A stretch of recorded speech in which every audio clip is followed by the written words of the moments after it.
కోట్లాది మంది ఫ్యాన్స్ ప్రభాస్ పెళ్లి కోసం ఎంతో ఆతృతగా ఎదురు చూస్తున్నారో అందరికీ తెలుసు. ఇండియాలో మోస్ట్ ఎలిజిబుల్ బ్యాచిలర్స్ గా పిలువబడే సెలబ్రిటీస్ అందరూ ఒక్కొక్కరిగా పెళ్లి చేసుకుని స్థిరపడుతున్నారు. కానీ ప్రభాస్ కి 45 ఏళ్ల వయసు వచ్చినా ఇంకా పెళ్లి చేసుకోకపోవడం ఫ్యాన్స్ లో కాస్త అసంతృప్తి ఉంది. ఇంకెన్ని సంవత్సరాలు ప్రభాస్ ఇలా సింగిల్ గా ఉండిపోతాడు? అసలు ప్రభాస్ పెళ్లి చేసుకుంటాడా లేదా అని ఫ్యాన్స్ సోషల్ మీడియాలో కామెంట్ చేసేవారు. అయితే ఎట్టకేలకి ప్రభాస్ పెళ్లిపై సస్పెన్స్ వీడిందని ఇండస్ట్రీ వర్గాల్లో టాక్ నడుస్తుంది.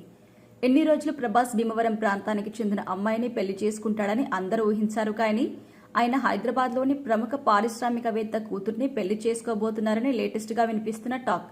పెళ్లి చూపులు పెళ్లికి సంబంధించిన చర్చలు మొత్తం పూర్తయ్యాయని, త్వరలో ఈ విషయంలో ఫ్యాన్స్ శుభవార్త వింటారని అంటున్నారు. ఇంతకీ ఆ అమ్మాయి ఎవరు అనేది బయటకు రాలేదు. చాలా జాగ్రత్తగా రహస్యంగా వివరాలు ఉంచారు. ప్రభాస్ పెద్దమ్మ శ్యామలాదేవి త్వరలో మీడియా సమావేశం ద్వారా ఈ విషయం వెల్లడిస్తారని తెలుస్తుంది. ప్రభాస్ పెళ్లి గురించి సోషల్ మీడియాలో ఇప్పటి వరకు ఎన్ని ప్రచారాలు జరిగాయో అందరం చూశాం. ప్రముఖ స్టార్ హీరోయిన్ అనుష్క శెట్టితో ప్రేమాయణం నడిపించారని, ప్రస్తుతం ఆమెతో డేటింగ్లో ఉన్నారంటూ వార్తలొచ్చాయి. కానీ వాటిలో ఎలాంటి నిజం లేదు. మరో ఆసక్తికరమైన రూమర్ ఏంటి అంటే, ఆదిపురుష్ సినిమా చేస్తున్న సమయంలో బాలీవుడ్ హీరోయిన్ కృతి సనన్తో కూడా క్లోజ్గా ఉండడం, వీళ్ళిద్దరు పెళ్లి చేసుకోబోతున్నట్టుగా వార్తలొచ్చాయి. కొందరైతే ఒక అడుగు ముందుకేసి వీళ్ళిద్దరికి విదేశాల్లో ఎంగేజ్మెంట్ కూడా జరిగిపోయినని చెప్పారు. అది కూడా ఫేక్.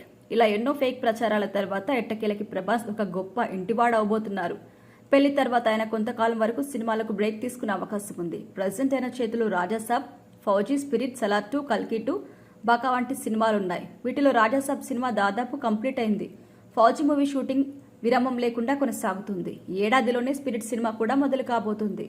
ఈ 3 సినిమాలు పూర్తయ్యాక ఆయన పెళ్లి చేసుకుంటాడా లేకపోతే ఇంకా ముందే చేసుకుంటాడా అనేది మాత్రం తెలియాల్సి ఉంది.